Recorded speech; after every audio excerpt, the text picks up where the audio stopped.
when my little sister passed. She had just came home from rehab, and she comes and says to me, I want to hear you rap. And I wasn't in the mood because I'm on the phone with a chick. Oh man, sis, don't worry. Tomorrow, I got the call from my mother telling me that my little sister was in the hospital and her brain was in a vegetable state. So tomorrow never came, bro. You're in a genre of music that glorifies the usage and selling of drugs. You had two siblings that overdosed. Do you experience some inner conflict? I had to change my ways, even my lyric. Like I rap about uplifting my people. So many things that I go through, pain, the loss of my little sister and brother. I'm not gonna rap about a Lamborghini, expect somebody that goes to work on a bus to relate to me. I speak for the everyday common folk. What's bringing you the most pain now? I would say,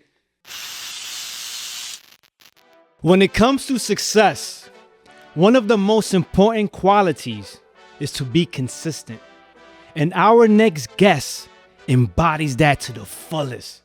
I'm talking about from getting a record deal, from having his songs played on Hot 97 and working with giants in the industry, to then starring in movies and even producing his own documentary. He's lived a dream that most artists just imagine. But behind the spotlight, there's a story of grief, challenges, frustration, disappointment, and evolution and resilience. Please welcome our next guest, Papi Storz, aka Big Legend. my brother, I love that introduction, man. Thank you. I really appreciate it, and everything you said is really what I really went through, man. And I appreciate that you acknowledge that. I appreciate you, my brother. Thank you for making time to be here. Absolutely. As I stated, consistency. To be consistent, that is one of the key elements of success. You know, there's a saying that there's no such thing as failure unless you quit. What is it about your mindset that keeps you consistent while most would quit in such a tough and challenging industry? I feel like I have a responsibility to my city. So if I'd have quit, who's gonna shine light on my city, Orange, New Jersey? So I feel as though since I'm the big brother of my city when it comes to music, I have to still do this. I don't want to let my city down because I do this for my people. And that's my motivation. You know, you bring back, I always like to highlight certain formulas that's consistent.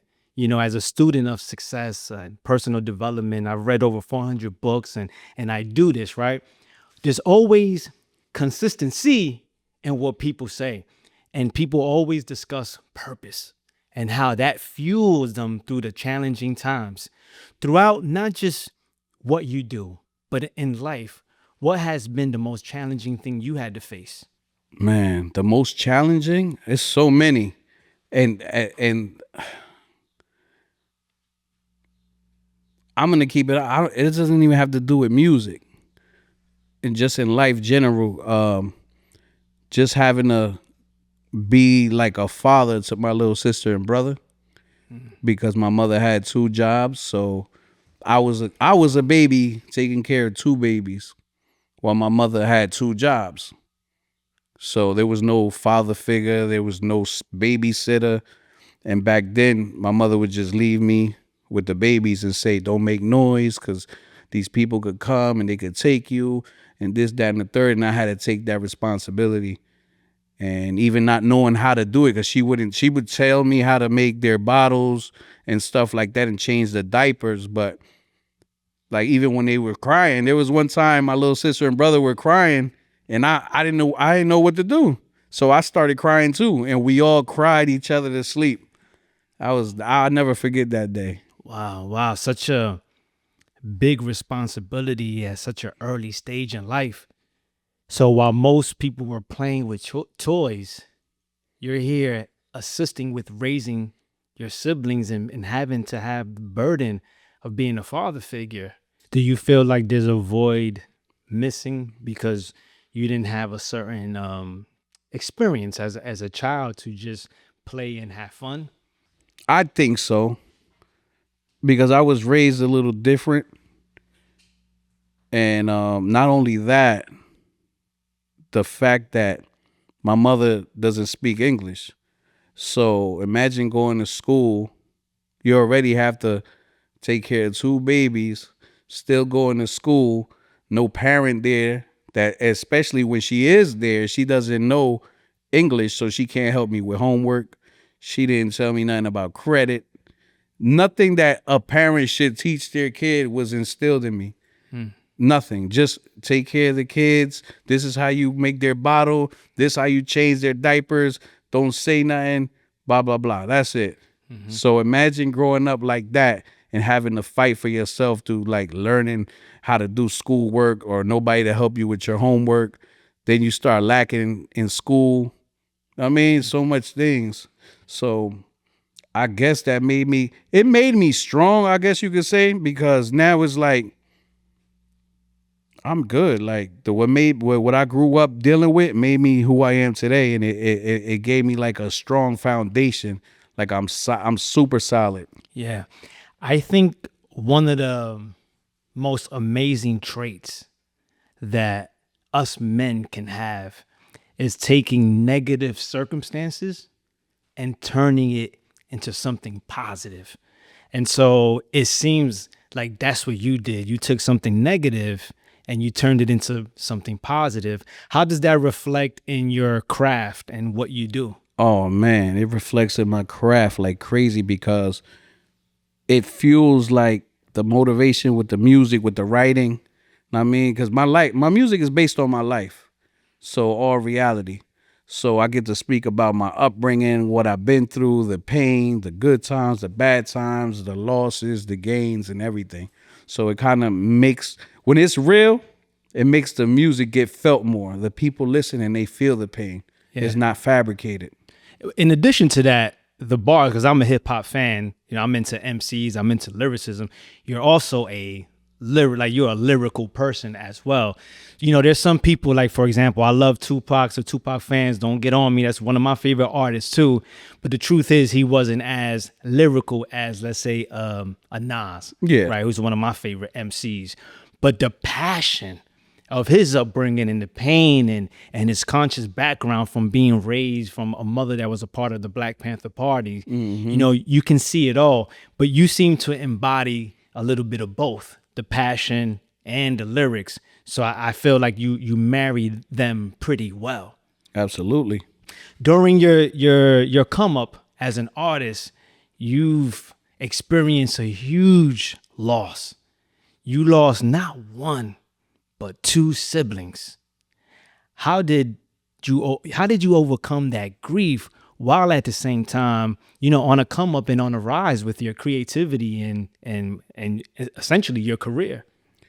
Oh man, it was a difficult time. I actually still deal with it because it wasn't really like too long ago. I mean, 2023. I mean, and then like the 2020. I mean, because my little sister passed first, then my little brother 3 years later. So I deal with it here and there. It comes back, and then I feel the pain. Like my little brother's birthday just passed June 3rd, and you know, I got sad a little bit, but it motivated me as well because now it gave me like, now I live more. I want to live more because I look at it like my little sister and brother aren't here. So what do I have to be sad about? What do I have to be like depressed? I'm alive. Like, so I got to live for them because I know they would want to see me like wake up happy, wake up smiling and enjoy life more because you never know when your day's going to come. So why spend every day of your life worrying about, oh, when am I going to find love? Oh, I need to pay this bill. Oh, I hate going to work. Oh, like all negativity. Like, so I wake up every day happy. I go here happy. I go there happy. And everybody always goes, why are you so happy? And they're so depressed and they're mad when they see your energy. And I'm like, listen, man, I'm alive. You know how many friends and family members I've lost that are not here that wish they could be here? Not only that, like so many people in the world that don't have a job, don't have a crib, don't have money, can't get nothing to eat, and we're over here blessed with all these things that we take it for granted, brother. Know what I mean? Instead of being blessed for what you got. Know what I mean? So I'm thankful for what I got. So I wake up every day because every time I feel like something's gonna go bad in my life, I don't know, God just lifts me up. He finds a way for me. Yeah. So And how was it, man? And you know, forgive me, I don't mean to dig deep into the wound or anything like that. But how is it, you know, you raised them. You were a father figure to your siblings. And to lose them in that way, you know, may I ask what happened? drugs, overdose. Yep. OD. And what makes it worse is the fact that when my little sister passed, she had just came home from rehab, and she was nice. Like her color was back. She was like her weight, all that was back. She was looking normal again. And it was a Thursday. And she comes and says to me, I'm on the phone with a girl. And she comes and says to me, hey, big bro, I want to hear you rap. I wrote a rap and I want to hear you rap. She was like, spit something for me. And I wasn't in the mood because I'm on the phone with a chick. I'm over here like not in the mood. So I'm just like, oh man, sis, don't worry. Tomorrow is Friday. Now I mean, weekend is here. We could kick it. I'll spit some music to you. I'll let you hear some songs. She said, okay, cool. Then I leave. Then Friday comes. But Friday never came because I got the call from my mother. It's okay, brother. It's okay. It's okay, King. It's all right. Let it all out. Let it all out. It's all right, my brother. Let it all out. Louis, can I get some tissue, please? I got the call from my mother telling me that my little sister was in the hospital, breathing out of a tube, and her brain was in a vegetable state. So every time I speak about this, it triggers the same effect, brother. My fault. Nah, please, brother. This is real. People need to know the realness behind you. You know, this is what success looks like. You know, especially nowadays when people have this microwave mentality that it comes easy or quick. They don't understand that brothers like yourself who've had a significant, you know, amount of success has been through some things. Yeah. So But thank you. So tomorrow never came, bro, and ever since it's been messing with me because it made me think, and now it changed me because now instead of me saying, yo, I'm gonna call you back, I'm busy, I sit there and talk. I'm like, hey, what's going on? You all right? Because I don't know if that's the last conversation I'm gonna have. You know what I'm saying? When people leave me, I make sure like I love you. You know what I'm saying? Or I give a female a kiss before she leaves because I don't know if that's the last kiss I'm gonna give her. Yeah. But a lot of people don't think like that because they think it's always tomorrow. So you got to live for today because tomorrow's never promised. You feel me? Absolutely. You know, it's interesting because I have a similar experience. So there was a brother named Sean Dell, you know, and he was, you know, he's from Patterson. He's from where I'm from. And he moved down south. And he would come up periodically. And one time he came up, but I'm on the block hustling. You know, at that time I used to sell drugs. And he came up and he's, you know, trying to get my attention and whatnot. And I'm like, yo, what's good? You know, but I'm looking for the cops. I'm looking for customers. And he was like, True, you seem busy right now. I'm gonna come back. And I was like, yeah, my brother, my fault. I was like, yo, when you come back, we'll definitely do it up. And same thing. He ended up going back down south and getting killed. And that too, it reframed my perspective on my presence around people. So, you know, right now, obviously we're having this conversation, but when I'm with people, I'm with you. Yeah. You know, like I'm with you because the same thing. I don't know if this is going to be the last time I see you. Yeah. And so something that it also did for me is like yourself, I'm very expressive about how I feel about someone. So I'll say, yo, I love you. You know, I'm a man. Most men may not want to say that, but I want you to know that just in case you may not see me, I want you to know what was in my heart. I want you to know. So if I love you, I want you to know that. And then also, I want to express what's in my heart to you. Absolutely. Because like you said, we never know. So, you know, that sometimes the most important lesson about life that we can get is through the transitions and the cycle of birth to death. Yeah, absolutely. As far as your creativity, right? Did that affect it at the time? Like, or did it make it better? I mean, it made me make like certain, like, I didn't make a song for my little sister and brother yet. I'm going to, but you see, just talking about it, what it did to me. So I can already know when I write, it's gotta be special. It's gotta be the right beat, and I gotta let a lot of things out on that song. So I'm taking my time. It's coming. I know I'm gonna do one. I have spoken on them in certain songs, but a full song dedicated to them, not yet. But I did make a song called All This Pain, and I mean, it's beautiful. It's on my album Success. And I speak on my little sister a little bit on there. Not the whole song, but a little bit. Yeah. I mean, as far as my little brother, it's kind of similar too, because I was driving past him. I seen him. I was driving past him. He was waiting for the bus. I guess he was going to work or downtown Newark. I don't know where he was going. And I beeped the horn at him. And he said, yo.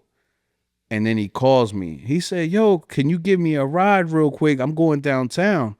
But I was already in motion. I said, I got to bust this move. I can't right now, little bro. Like, I'm sorry. He was like, no, it's all good. Don't worry about it. That's the last conversation I held with bro. And then he passed away. The next day, everything was I got to like speak to my sister and see her. I got to see my little brother in passing and hear his voice. And then they just kept passing away, man. And that messed me up too. And it's like every time I say not now, so now it's like it's different. Like now I just like I'm on go. Like yeah. When you say it messed you up, how did it mess you up? Like just the thought that they was just speaking to me and then they're gone the next day, not knowing that was gonna happen, like expecting to see somebody the next day, it messes your head up because it made me realize like, bro, tomorrow's not promised for real. This is the first time I lost a lot of friends, but never a sibling or somebody real close to my real family. Like, so this is the first time me experiencing this firsthand. You feel me? Yeah. And then that kind of messed me up because I always used to hear it. Tomorrow's never promised, this, that, and the third, until I'm actually in that position where I felt it. And now that saying sticks with me. Like, man, this is so true. Yeah. You know, something is in my heart that I want to share with you. It may not fit, but I just want to tell you that you're not, and if it doesn't fit, it's cool, but you made the best choice in the moment. You didn't know they were going to return to the essence, as they say. You didn't know they were going to make the transition. Yeah. So if there's any guilt in your heart about not being able to take your brother downtown or not spitting the rhymes for your sister or hearing her rhymes, my brother, I dare say to be free from that, because in that moment, you made the best choice that you thought was the best choice, and none of us know. Yeah. So I just wanted to offer that to you because I know a lot of times, especially us men, we harbor a lot of guilt based on what maybe some things we've done in the past. Me too. I've done some things in the past that I'm ashamed about, and I had to learn, and sometimes I still struggle with it, especially when I get triggered a certain way about certain things. But my brother, we do the best that we can with the intelligence and mental intelligence, emotional intelligence, and based on the circumstances, we're doing the best that we can. Yeah, I appreciate you, bro. For real, for real. Yeah, indeed, indeed. When it comes to success, you have an album called Success, Absolutely. right? And this is the Raw Success podcast. Exactly. How do you define success now, given everything that you've experienced? I mean, you've had your music played on one of the most popular radio shows on a tri-state. You've been around the giants, like one of my Yeah. favorite rappers, Benny the Butcher, right? Yeah. And I've seen other MCs and how they respect you and speak highly of you. But you're different because you're not just an MC. You work with the youth. Absolutely. You've had such burdens growing up, having to take care of your family as a child and struggled. And so how do you define success now, being that you got a taste of it in some areas? Success to me is not about money. It's not about this. It's not about the music sometimes.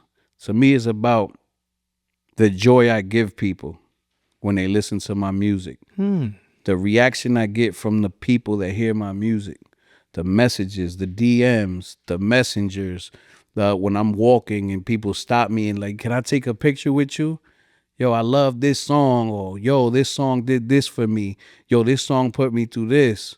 I was going through this. I remember somebody on Facebook hit me up that I don't know, because I don't know everybody I have on social media. They're just fans. Know what I mean? Or supporters. I don't like calling my supporters fans. So he hit me up on Messenger, and he was sick. He was going through something, an elder gentleman. And he said, hey, brother, listen, you don't know me, but I'm a fan of your music. And just know I'm fighting this disease, and your music is helping me cope with what I'm going through. And that touched me. And that's when I realized this is success to me. Being able to connect with the people. That's success to me. Not money, not fame, not none of that. But just being able to touch the hearts of the people and being able to walk with my people. Because a lot of rappers can't just walk with their people. Know what I mean? Yeah. Yeah. And that's where my success comes from. To me, that I'm successful for that. Have I made money from music? Absolutely. Do I accomplish a lot of big things and made a lot of big moves that independently that other artists need a big machine to accomplish? Absolutely, I've done it. Know what I'm saying? But those are just wins for the moment. Because if you don't keep going with them wins, the people will forget about you. But that's why that's not where my people stick with me, because my music connects with them, not my wins. What I'm saying to their hearts, I speak to the hearts of people. And once you connect with the people, you're successful. You're gonna continue. I could continue to be successful because they're gonna always support. How did you develop that mindset or that inclination to even view that as success? And I'm gonna tell you why. I remember one time when I was going through some things, I spoke to a good friend of mine. Shout out Rick, my brother Rick, good brother.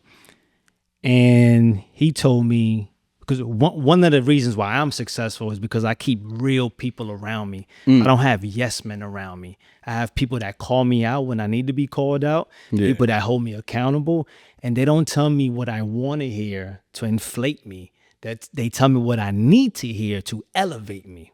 There's a big difference. Yeah, absolutely. And one time my man Rick said, True, you're measuring success with the wrong metrics, bro. You're already successful. You're over here talking about this and that. It's like, bro. And so I'm always curious when somebody like yourself, who's been around it, for our audience that's just listening and can't see, he has jewelry on, all of that. Yet you define success as making people happy. How did you become like that? How did you develop that? Knowing or seeing that as the true essence of what it is to be successful? Once I realized that all this stuff wasn't meaning nothing to me, when I didn't feel fulfilled or happy, I didn't feel happy. This doesn't make me happy. The jewelry, the money, like I tell everybody, you can have all the money in the world, but if you don't got that love, what does it what does it matter? What does it mean to? What does it add up? Like, you can't take this with you when you pass away. Know what I mean?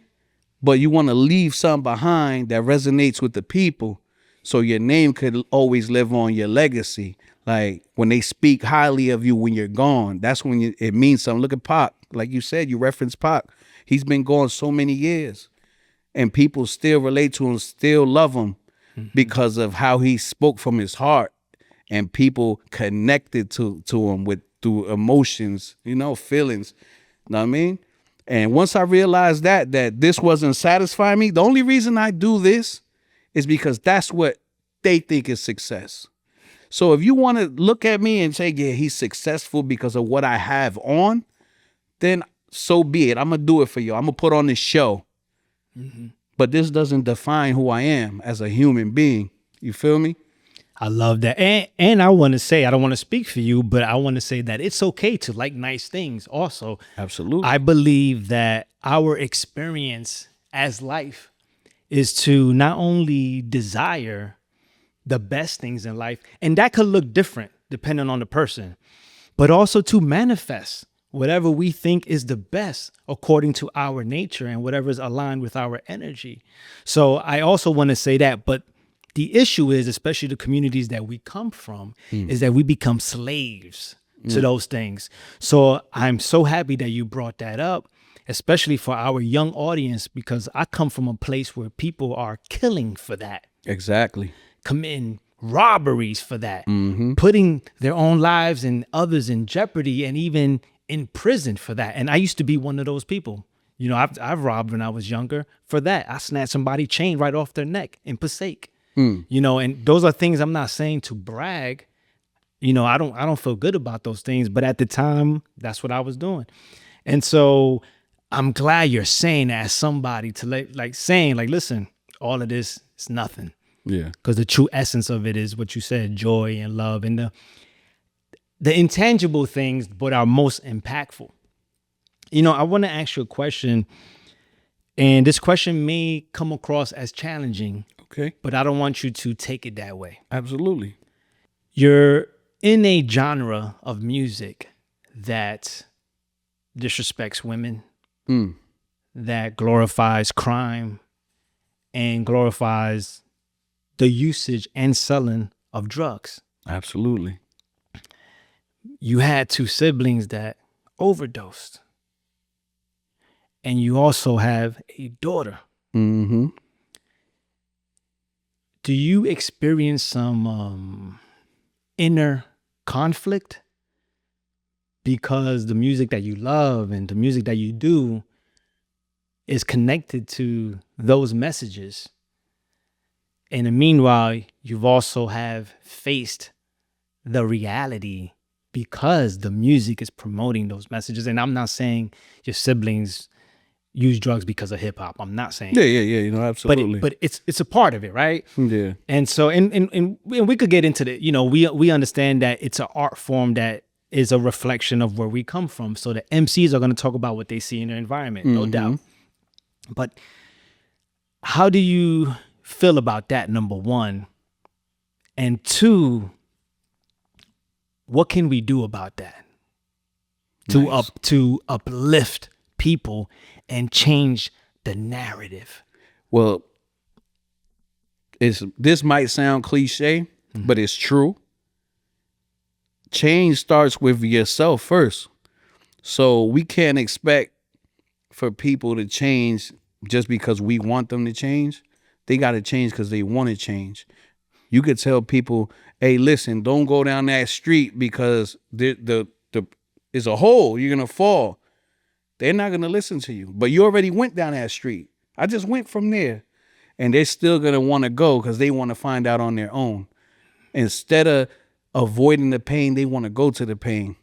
So we got to let them experience what they got to experience in order to change. I had to change, but not because somebody told me, because I wanted to change because of what you said. I had a daughter. My daughter changed me a lot in so many ways. I used to sell drugs just like you. But when I had my seed, I said, I don't want to get locked up. And I wasn't going to get killed because I wasn't selling nothing that's going to get me killed. And I was selling weed. You know what I mean? But I could have got locked up because when I was selling it, it was illegal. So I didn't want to lose my freedom and not be there for my baby. So I stopped and I just kept pursuing the music.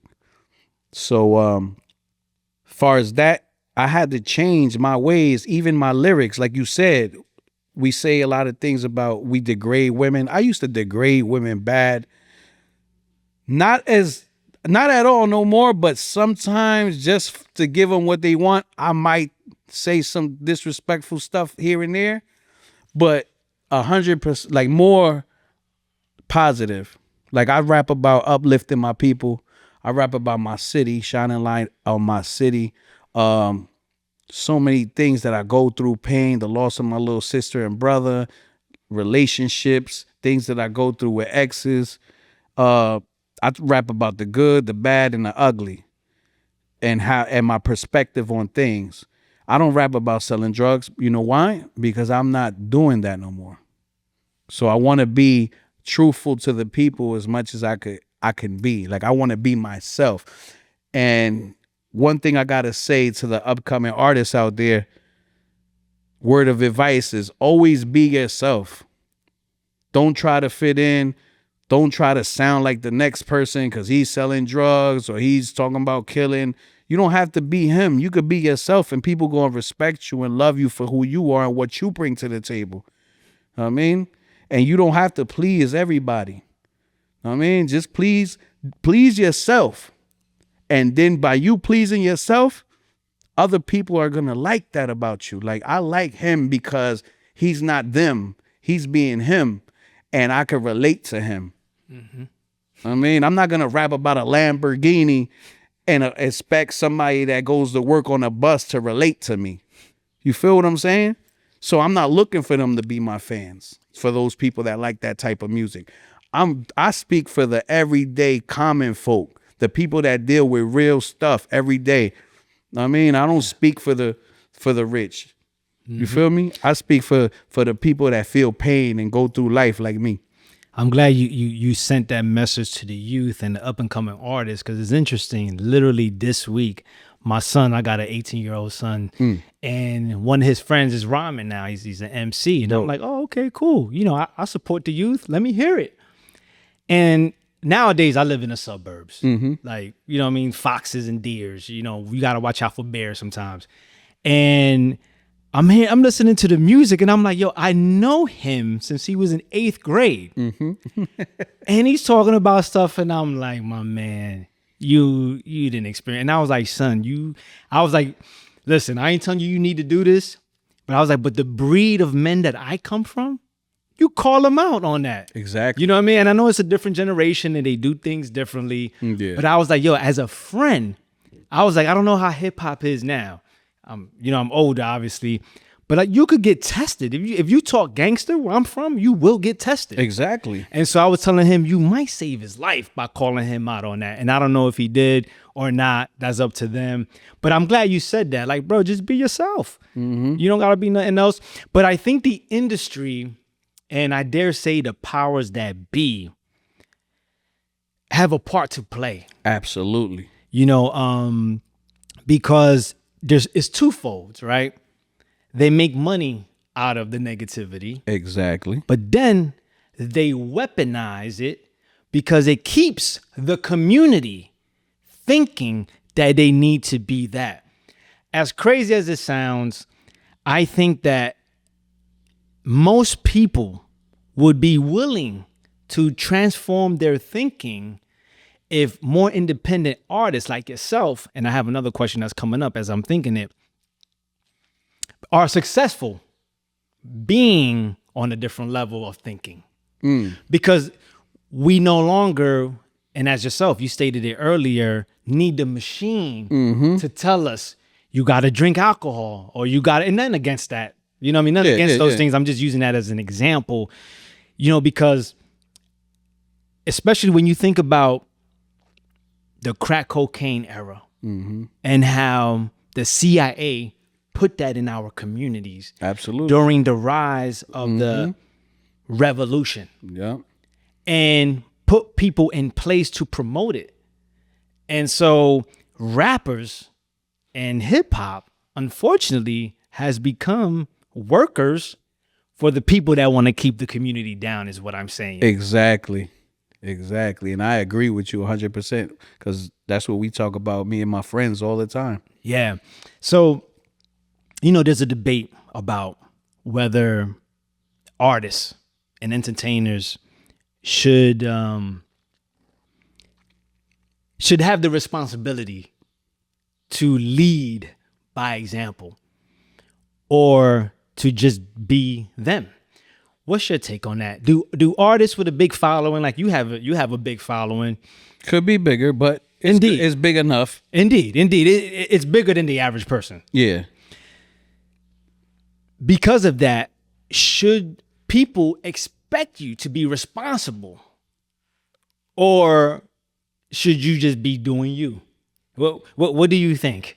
Well, I'm gonna speak for myself, not for the other artists, but I take it as a responsibility for me because my responsibility to myself is to uplift my people. I mean, so I'm always gonna guide them in the right direction, rightfully or wrongfully, but mostly it's gonna be, I mean, rightfully, because I want to see everybody win. I want to see everybody doing good. I mean, and that's what I take pride in. I mean, my message, what I'm saying in the music, what I'm delivering, what I'm giving out to the universe, because what you put out is what you're gonna get in return. Yeah, I have a line that I say, I traded in my fame just to walk with my people. Know what I mean? And I meant that. Everybody always asks me, bro, why you not where you need? You're supposed to be up there. Like, you're supposed to be higher than this artist. I'm not gonna say names, but there's a lot of artists that in the public eye are at a different, like, higher level than me. And everybody says, bro, you're better than this person. You've been doing this for this long. You've put in this work. You did this. You got a resume. You're supposed to be out of here. And I said to myself, I traded in my fame to walk with my people, because by me choosing to uplift my people, it kind of hinders me to be famous. Like, meaning like on TV, because I'm not doing the negativity. I'm not doing what they want you to do to be successful in what they call success, their metric. I'm doing what I choose. That's why I'm independent, walked away from the system. Yeah. I could have signed, I could have did whatever, but then I would be restricted. Oh, you got to speak like this. You got to do this. You got to do that. You can't say that. You can't do this. I didn't want that. I wanted my freedom. I told y'all when I started this show, this is not just a rapper. This is a thinking man, well accomplished. And that's why he's in that seat in front of me now. Thank you. You've done movies. You produced a documentary. Yes. Not only are you a hip hop MC, but you also do reggaeton, right? Yes. How do you continue to reinvent yourself? What, number one, being relevant, but without losing your soul? I go back to what I said earlier. It's all about knowing yourself and staying true to yourself. You got to stay true to yourself. And when you love something, like how I love it, you try to give it your heart. You speak from your heart. Like, I love hip hop. So I'm never going to do anything that's going to be distasteful or bad for the culture, because I'm all about the culture. Know what I mean? I'm really like a hip hop junkie. One of my boys called me that the other day. Hey, big bro. Well, he's my boy, my brother, but he's an artist. So they call me a lot to ask me about certain things. And it was like, yo, we look up to you. I want to know what you think about this, because you're a hip hop junkie. And I'm like, oh, dope. That's dope. So yeah, I take pride in the culture and in hip hop in general. So and I have respect for it. So when I go into doing something, I go with that respect. When I'm writing, I make sure that I'm gonna give the best because that's what I want to put out. To the listeners, to the fans, to the culture. I mean, and even with reggaeton, far as reinventing myself, it's not, it just, things just happen to me. I don't think and say I want to reinvent myself. It just falls in my lap because of what I go through in life. I maneuver through life and I let the universe guide me. So, for example, I never been with a Spanish girl before, right? Well, let's say a couple years ago. I moved to Elizabeth and I get my first Puerto Rican girlfriend. I never was listening to reggaeton ever in my life.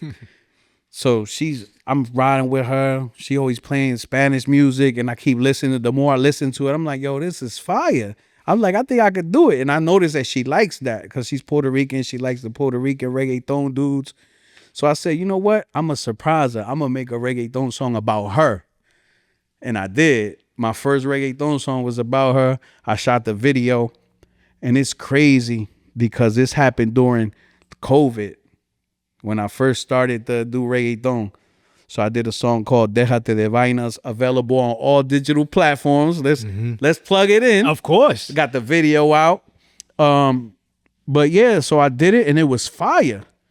It was fire. She loved it. She was there when I did the video. And that's how that came about. And the people loved it. For my first reggaeton song, I didn't know I had it in me. But I did it. But my thing is, everything I do, I study before I do it. So I became a fan, started listening to all the reggaeton artists, driving, listening. Then when I noticed what they talk about, the content, how they sing it, how they pitch it, how they do it, what the beat, when the drop, I'm like, okay, I think I could do this. Call my producer, Speedy Baby, send me the beat. Sent me the beat. Writing. And I wrote this walking. I was walking up down the street. I'm like, oh. Went straight to the studio because once I got an ear for music. Once I hear that it's good, I said, oh no, I'm going to the studio immediately. Did it, recorded it, mixed and mastered, video. What's beautiful about this, brother? During COVID, we was getting a lot of money. So I had a lot of extra money just chilling. So I'm on Instagram. I see this club come across my page called Lil Tijuana in Newark. Shout out to Bebe. But I said, yo, this is dope. I want to shoot my video here. So I go to the club. I go there, pull up, walk right in. I say, yo, who's the boss? Who's the owner here? They all pointed to dude. Oh, he's right there in the meeting right now. But I'll let him know that you're here to see him. Waited 15 minutes. He came, spoke to him. Bro, how much you'll charge me to shoot a video here? He said $12.50. Sent him the money right there, Cash App. Shot the video. That built a relationship with me and him. So now this my boy. Like he's taking me everywhere. He took a liking to me. Boom. Next video he let me shoot for free. He let me use his McLaren. Boom. Then guess what happens? He introduces me to his friend, another millionaire. His name's Tuti. He's having a grand opening of a club today. So, long story short, I'm telling Shorty like, yo, Benny the Butcher's one of my favorite artists. Y'all want to do a song with this dude, bro. Manifesting. Next thing you know, the dude he introduced me to listens to my music while we're in his Range Rover. He says, yo, you're nice, bro. What can I do to help you? Matter of fact, yo, I'll pay for a feature so you could get us on a song with somebody. He was like, who would you like to do a song with? I said somebody, which I'm not going to name, that I was a fan of. And he said no. He's like, why are you aiming so low? And that was me because I was being, first of all, I was being super Jersey. And then I was being like careful with somebody else's pockets. Like I'm modest. Like if you offer me something to eat, I'm not gonna go to the place and say I want the most expensive thing on the thing. Like, bro, come on, like damn. appreciate Right. that I'm showing love, but Right. don't overdo it. Right. So I said this person, and he said, bro, why don't you do a song with Benny the Butcher, somebody like that could get you to the next level? Like, why are you trying to with these little dudes, bro? You're bigger than them. Just because they're on a different plateau than you doesn't mean you're not bigger than them. You're Papi Storz. I'm like, yo, I ain't look at it like that. So I'm like, I bet. And I've told him, I'm like, bro, I'm trying to watch out for your pockets. This dude is lit right now. He's gonna try. He was like, bro, don't worry about it. I got the bag. Don't worry about the money. Just do the song. I'm like, I'm with it. Let's do it. And that's how me and Benny the Butcher came to be, man. And it's crazy how me getting up, artists, invest in yourself. Me getting up, trying to do reggaeton, because at my first Puerto Rican girl, first reggaeton song, introduced it landed me to meet a millionaire that owns Lil Tijuana, that landed me to meet the other millionaire that owns 2 tire shops in Newark, that got me the Benny the Butcher song, and then it just kept going from there, brother. Wow. Like how that the trickle down effect when you put in the work and you manifest things and you want it. Like, it's crazy, right? Wow. It's just amazing, man. I'm here just filled with joy to just, again, connect the dots in all the success stories. They all talk about manifesting and how to them things just seem to happen. But in my mind, I'm like, that's the universe and the subconscious mind aligned. And it's just amazing to see all of it unfold. For someone who may be saying, man, you know, like, I'm putting in the work and the opportunities are not showing up. What am I not doing, or what do I need to do? Speak from an artist perspective or universal perspective. It's up to you. What advice or words of wisdom would you say to that person? Well, it all depends on what opportunity is that they're looking for, because it depends on what's their angle, what's their aim, and what's their want. Like, what is it that you want? You got to know what you want to know where you're going. Like, I mean, you got to know, like, all right, I want this, and this is where I need to be. Then how am I going to get there? Then you got to plan it out. Like, all right, if I want to do a song with this person, how can I get there? Then study him. Like, where does he go? Where shows he goes to? When is he having a show? How can I get backstage to meet him? How can I do, like, find things and ways to be like, get yourself in a mix. Like, that's what you got to do. Like, that's how, before all this with Benny the Butcher and all that stuff, I've been with the famous people since I was in high school. And it's all about networking, brother. Like, you got to network and you got to brand yourself. You got to make a name for yourself. I tell a lot of artists all the time, invest in yourself. And if you don't invest in yourself, go out there and do these shows, get attention, let people hear you. Stop recording at these low quality studios, or stop recording over YouTube beats. Stop recording and leaving your music there and just letting your friends hear it. No, go out there, make yourself be heard. Because listen, like they said, a closed mouth don't get fed. Go out there and say, yo, listen, I'm Papi Storz. I rap, I do this. Oh yeah, let me hear something. And be ready to go. Prepare yourself for what you want. And then when you're in that moment, seize the moment. Take advantage of the moment. I mean, like with me and you, my brother. I seen you interviewing my brother. I mean, Felix. I'm like, Shout oh, out snap. Felix. Yeah, salute my brother.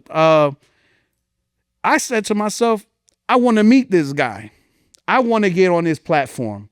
And you know what this guy said? Oh, nah, bro, we don't interview rappers. That's exactly, he shut me down. And I said, oh, okay. Because I know a million rappers. So I'm like, yo, what makes you different than the other million rappers I know from my block? Yeah, no, that's true. That's exactly what he said. So what I did, I respected it.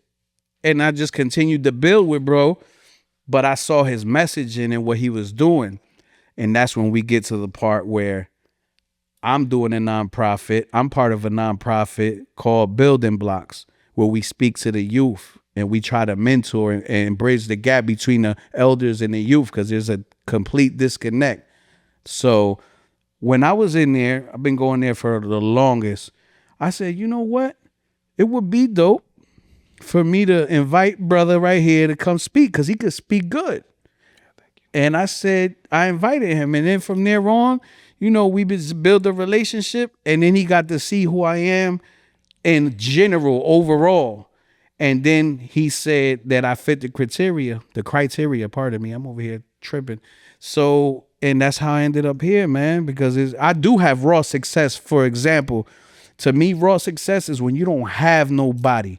You don't have no big machine. You don't have big budgets. You just get it from the mud, raw, straight raw. And that's how I've been getting it my whole career. I don't have nobody backing me up right now. I don't have a team. I don't have a manager. It's just me, one man army. I do it all. You know what I'm saying? But let me not take all the glory, because I do have engineers, producers, videographers that have helped me along my journey. Because I'm not going to sit here and say like I did it all on my own. No, because without them, I wouldn't be able to get seen. I wouldn't be friends that give me rides places when I didn't have a vehicle. You know, I got to appreciate every person that helped me go through this journey, you know, and that's what got me far. It's not just me. But when I mean just me, raw success, no big machine, just me, just talent, networking, and being a real person and speaking from the heart and not being afraid to ask for help. And not being afraid to be yourself. Exactly. Which is huge. I'm glad you shared that story, because I want people to know I don't just be having anybody up here. Absolutely. You got to qualify to be on this show. You know what I mean? And Absolutely. so I'm glad you said that, bro. And I have two things that I want to say. So growing up poor, right? I always think of the poor person, right? And the reason why I'm bringing that up, one of the core messages that you have, and just so you know, I agree with you, is to invest in yourself. So what about that person that can't afford the top-notch studio, that can't afford the top-notch videographer and whatnot, who in their mind, the blockage, and I say that because a lot of times it's just blockages in our mind, they don't have the money to invest in themselves. What words of wisdom would you share with them? Well, I would say two things, because I used to say this to my friends between us, because sometimes I think, if I'm not mistaken, it was said to me before from somebody that I love. Like you said, you have no yes men. Yeah, same here. I don't have yes men. So my brothers would tell me, like, listen, if you need this and that to make this song and you're not getting no money in return, then maybe you shouldn't be rapping. You should just stick to stacking your bread, and then when your money is up, then come back and try it again. So I would say that to a certain extent, get your money up and then try it, or don't be afraid to ask for help. If you're 100% sure that you got raw talent, that you're really nice in your craft, and so put it to the test. Go up to somebody and say, listen, just give me 5 minutes. Just hear what I got to say, big bro. Yo, I'm an artist. I do this. I do that. I'll let you hear something. And if you like it, you can help me. And if you don't, it's cool. I understand. And you never know what door you might open. I'm going to give you an example right now. The other day I was at Dairy Queen with my boo, right? And we're eating ice cream. There's a Lambo truck right in front of me, a Urus, all white, tinted windows. I'm like, this is fire. Sitting there. The dude comes with his family. I say, hey, big bro, can I holler at you real quick? He was like, yeah. He walks up to me. I'm like, yo, bro, I like that truck, bro. Listen, I'm an artist. Like, what would I have to do for you to pull up to one of my videos with your truck, man? I need that in the video. He said, hey, bro, just take my number down and hit me up. I'm like, listen, I don't know how much you're going to charge. He was like, bro, don't worry about it. Like, it's cool. Like, this is nothing, bro. Like, I'll pull up. Like, don't worry about no money. I'm like, all right, bet. And got cool. This just happened the other day. And this is what I'm talking about. Like, you have to make a way. Make your path. Like, nothing's going to be just given to you. you gotta ask for it or work for it or grind for it or figure it out. Just figure it out. I didn't have no plan. I don't have nothing written down. I just go. And I see some, I go for it. You just gotta go for it. Don't wait for opportunities. Create the opportunity. Yeah. That's all. I love that, bro. You know why?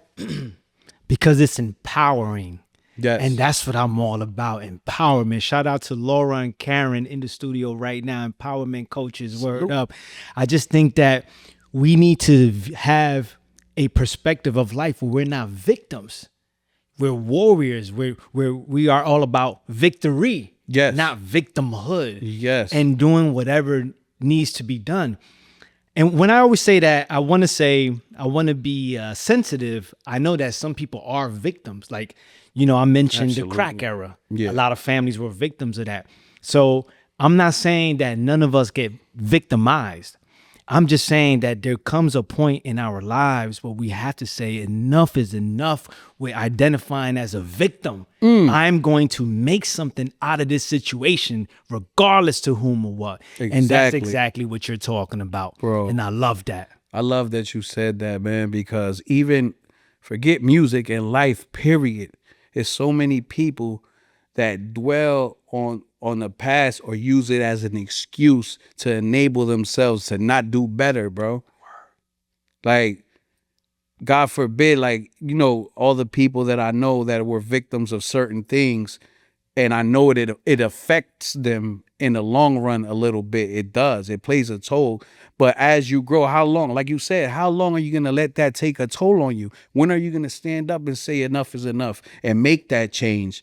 Because if you don't make that change, time is going to fly by. And before you know it, you're going to be like 60, 70, 80 years old in the same position you're at. And you're never going to elevate.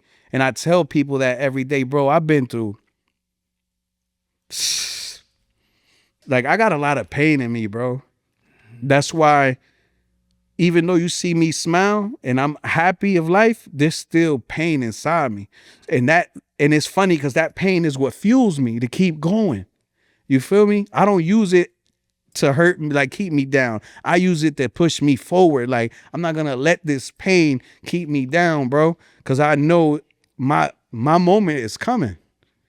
And I had a lot of moments, but I'm talking about that moment where I could look back and I say, okay, this is life-changing money, because the grind that I have right now is independent and it's not life-changing money no matter how much I've done. I've been on, music took me to ESPN fight night in the boxing ring, walking out the main event fighter.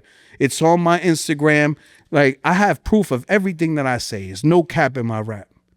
And all because of my grinding and networking and getting myself in them circles. Wow. Without having to pay nobody to do nothing for me. So imagine if I had the bag, what I would do, where I could take it to the so much further than where I'm at right now. Yeah. And that's what the people say, why you're not where you need to be. I want to thank you for being so honest and raw with your story, bro, because I think that this is what people need to see, because I know how people look up to you within the industry, and for you to be vulnerable and real and let them know what's behind the curtain, so to speak. Yeah. I think, to me, makes the smile, makes the positivity all the more not only impactful, but meaningful. Absolutely. To know this man is fighting. He's fighting, yet he still shows up for you and I. He still shows up for the community and for the art, the craft. Absolutely. And I totally respect that. What's bringing you the most pain now? Love, relationships. Not like, well, I would say like a female relationship, but now that I really think about it, not only a female relationship, like intimate, but friends relationships with friends, because even that sometimes could get blurry. You know what I mean? So Love is like kind of like my downfall. Cause I'm a Cancer. So I wear my heart on my sleeve. And like I really love people. So when I tell a female that I love her, I mean that. You feel what I'm saying? But sometimes I feel like the love isn't the same when it comes to me. Know what I mean? Like The reciprocity. yeah. Like the way I show up for people, they don't show up for me. And it hurts me because it's like, girl, like there's nothing I wouldn't do for you. And you're just treating me like I'm nothing.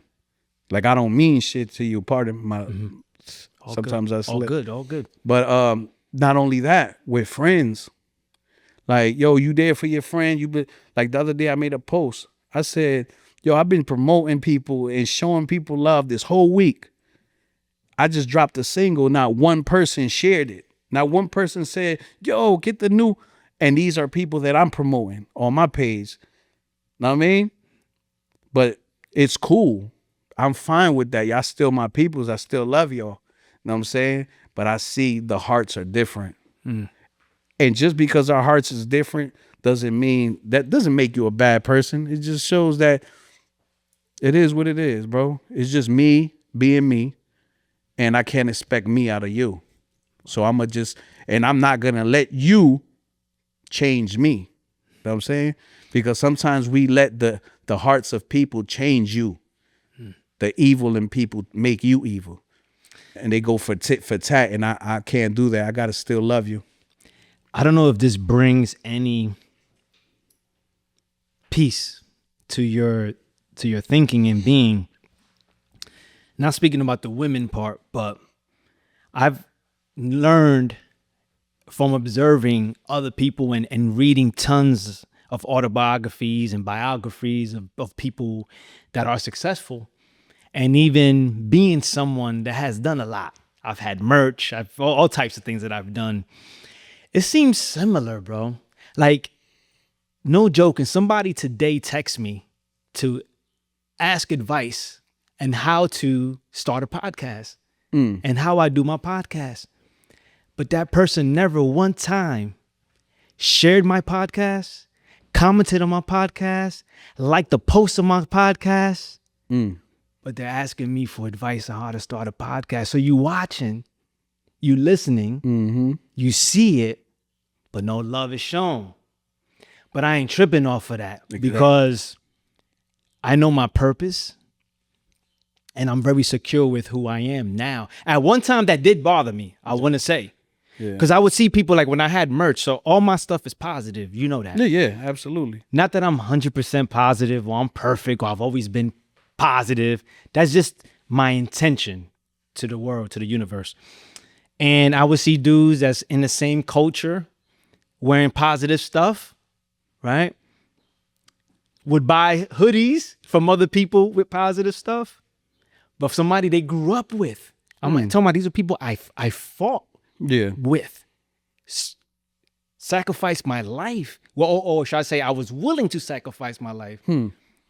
Couldn't buy a hoodie from True, but will buy from everybody else. Bro, please right? Don't open that window. People buy books. On Instagram, reading this book. Never seen True's book. These are people I grew up with. All good, King. Because you know what? Our vibe attracts our tribe. And obviously, these people are not really from my tribe, I see. And I do believe that sometimes relationships are for a season. But one thing that I always want to make sure, and I'm sharing this with you as somebody that has experienced similar thing, let those things never turn us bitter. Let us always stay with the energy and frequency of love. Exactly. Because that's what it's about. See what the shirt says? Indeed. Yes, sir. But what I will tell you, when that moment comes, because I'm very successful now. Yeah. But there is a moment, so I know what you mean by that. There is a moment. I know who's there. Trust me. And I ain't trying to sound bitter or what's the word? Not bitter. What's the other word? Petty. But just know, for those of you who do show support, those of you who have invested in me, and that investment looks differently, time, resources, all that, those who share and all of that, those who's been willing to come on this show, who's been being willing to entertain my ideas, no, I got you. I'm paying attention. I know who's who. Word. Indeed, brother. I want to ask some more as I start to land the plane. But before I do that, I have one question about the music. All the artists that you've worked with, who is your favorite and why? That's the first question. And two, who's your favorite MC of all time? All right. I'll leave the MC for last because that's a good one. And honestly, my favorite person that worked. All right, my favorite person I worked with is a producer first. Real Pete Rock, my boy Pete Rock, that produced on, Illmatic and produced. I was about to say, like, yo, you mean the real Pete Rock? Yeah, like, that's what I said. Like Pete Rock and CL Smooth? Yeah, Pete Rock and CL Smooth. Fire. Yeah, man, that was to me like, and trust me, I've worked with plenty like big names prior to him, but as far as production wise, never. And he's legendary, bro. He worked on Illmatic, the first Nas album that I love, and Nas being my favorite MC. See how I switched that? That's my, I mean, you answered that question. Got you. And not only that, I got to learn from Big Bro. He's my mentor. I got his number. I could call him right now. I should FaceTime him so he could say hi to you on your podcast. P Rock, we need you on the Raw Success podcast. Yeah, exactly. And he introduced me to so many people. Rest in peace, Sean Price, man. Word. That's the MC, bro. The MC of all MCs. Yeah, and he passed away. Me and Big Bro was gonna do a record, and he passed away the following week.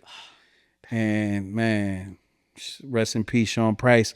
But he introduced me to Talib Kweli, DJ Premier. Now me and Primo, we've been locked in ever since. Me and Primo about to do something. So that's legendary. Two producers that was on Illmatic about to produce. Well, Pete already produced for me. And then one with Primo. Then I met Large Professor.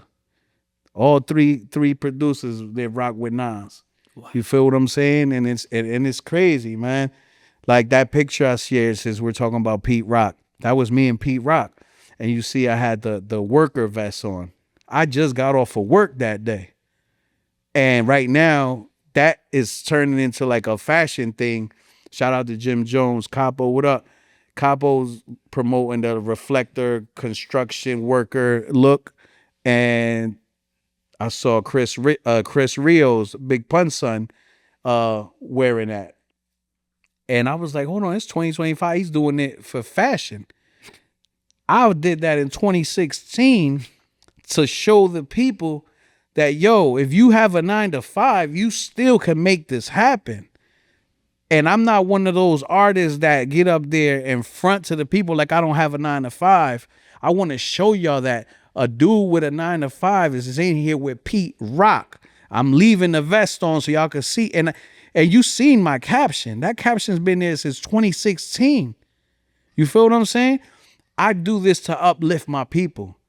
Know what I mean? Like you said, empower. Like, bro, don't look at me with envy because I'm just like you. We both got the same 24 hours. It's just what you do with yours and what I do with mine are different. But you can make it happen. You don't got to sit there and be like, why him and not me? Because that's when bitterness and jealousy and all that starts messing with your mind when you just sit there scrolling. Bro, stop scrolling. Go do something. Go write something that's going to make somebody hear you and be like, oh, who's that? Like, do something, bro. Like, stop sitting there dreaming. I mean, dreams are stay dreams if you don't put no action to it, man. You got to turn them into reality. Know what I mean? And you know what I love about that? Because speaking of my daughter earlier, my whole career, my daughter was with me. I have pictures since she was a baby. KRS-One, Clifton Powell, Jadakiss, Vado, Omar Gooden, Miguel Nunez, famous actors. Like, they're with my daughter. Know what I mean? I bought her on set for movies. I bought her when I'm performing. Since she was little. I got pictures since she was little all the way till now, my brother. And that was me showing my baby, you could do whatever you want in life. Look at daddy. Bro, I used to take my daughter to the studio with me because her mother went to the army. So I was a single parent for a while. I wouldn't let me having a child stop me from going to pursue my dream. I'm in the studio with my daughter, bro, recording, and then she started crying. We gotta stop, and I gotta feed her. I gotta play with her, then put her back down, and then all right, come on, let's go. Yo. This is what success looks like. We don't make excuses. We make adjustments. Exactly. And I used to tell my friends that always came up with excuses. Oh, I just got off work. Oh, I'm with my daughter. I got to babysit. That never stopped me. So I hate when people say that, man. It bothers me. You're just putting a cap on yourself from going further, man. There's no limits. If you really want something, you gonna make it happen. Nobody gave me a deal. I gave myself a deal. Independent, raw success, man. I don't need nobody to give me something to do what I need to do. You feel what I'm saying? Love it. I do feel it. It's real, bro. That was powerful. So you're part of an organization that does a lot of great work in the community, and I was honored to be a guest and speak at one of those events. You talk about bridging the gap between the youth and the elders. So what can we do to bridge the gap? Like I learned from my big bro, Shaheed, push buttons. Basically just trying to commute and connect with the youth. Because like growing up, we had big bros that would teach us right from wrong. Or if you're on a block and you're doing it wrong and you don't want to leave the block, they'd be like, all right, well, if you're going to stay out here, well, at least do it the right way. This is how you do it. And then now you're good. Know what I'm saying? Or they'll tell you like, listen, this ain't for you, my bro. Like, just go ahead and leave this. That I was blessed that one of my big bros said that to me back then. It's like, yo, you could rap, bro. You supposed to get us out of here. If you get locked up, how the hell who's gonna get us out of here? Bro, leave the gangster stuff to us. You go rap. And I said, all right, say no more. He's like, yo, if you need something, we'll give you the bread. But that's when everybody was getting money. Everybody went down. It was just terrible, man. I lost a lot of friends. It is crazy. Yeah. You know, when I first started hustling, I was young. And the OGs would literally tell me, like, when I would cut school to go hustle, they'd be like, you can't hustle during school hours. You got to go. So obviously, right, the right thing to say is you shouldn't be hustling, of course. But Exactly. Again, but he understood that that's not going to stop me. But at the very least, he was like, shorty, you got to go to school. So I was around thorough old heads like that. Yeah, exactly. OGs at the time. But now the youth don't have that. Now their role models are rappers, TikTok, Instagram, likes, influencers, all the nonsense, because it's terrible out there, bro. They don't have nobody. And not only that a lot of these older dudes, like, they stop caring. They don't care about the youth. Oh yeah, they'll give the youth. They'll put the youth on a dummy mission. Exactly. Yeah. Exactly. So it's just like. So what message do you have for the youth, and what message do you have for the older generation that is supposed to be guiding the youth? So you have an opportunity right now to speak to both. What would you say? Man, just think before you do things. Think of for the youth? Yeah, for the youth. Yeah.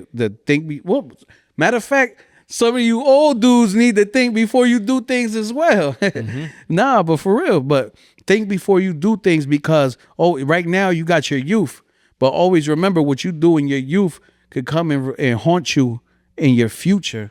And it could be very messed up for you in the future if you don't think ahead. Sometimes I reflect on my past and my younger days, and I'm like, oh man, if I would have knew what I knew now then, I would have went a different way, bro. Like I probably would have went a easier route instead of going through the hard route.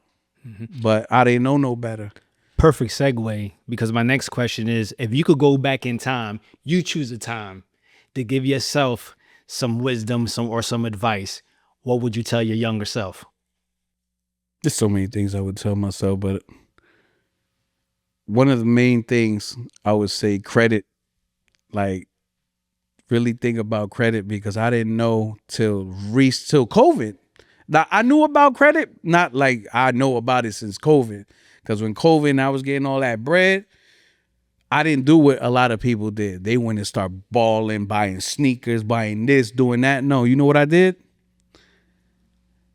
I got my citizenship.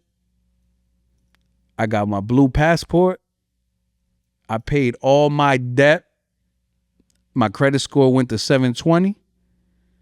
And the only part I did, I messed up, was maybe investing in a vehicle instead of just buying it flat out. That's where I messed up. If I had somebody tell me, nah, bro, don't do that. Just go buy you a car, straight cash. But whatever, I did it.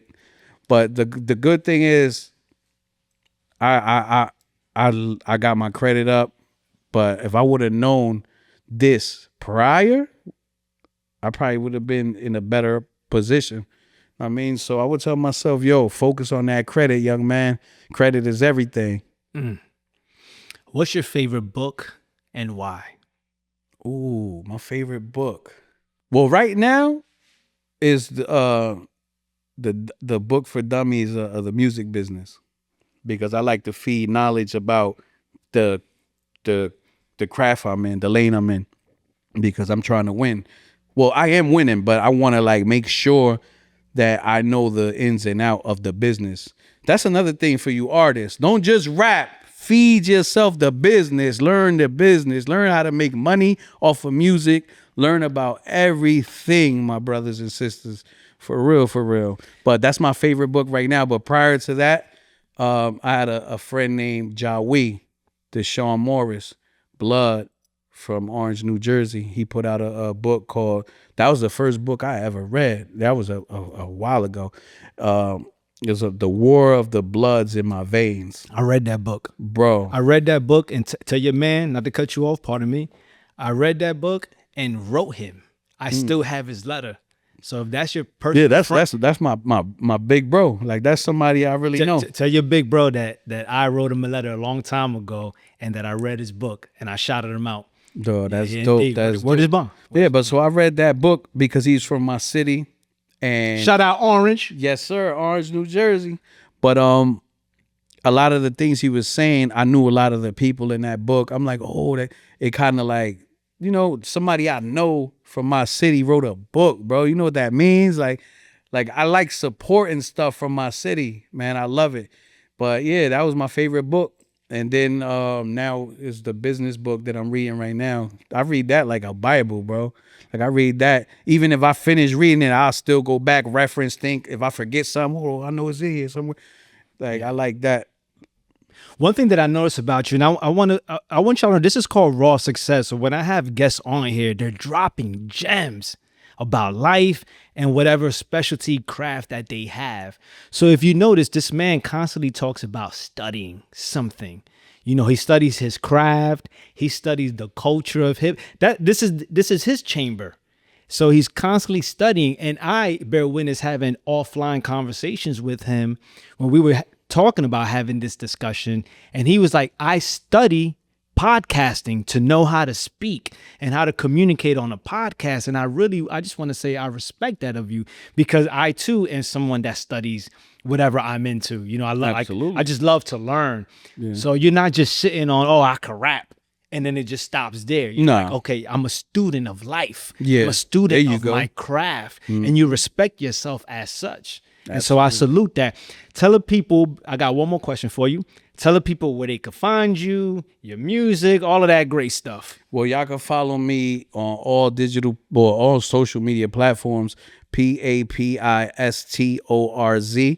on Instagram. That's my email at Gmail, Facebook, everywhere. Google me, but that's the name, Papi Storz.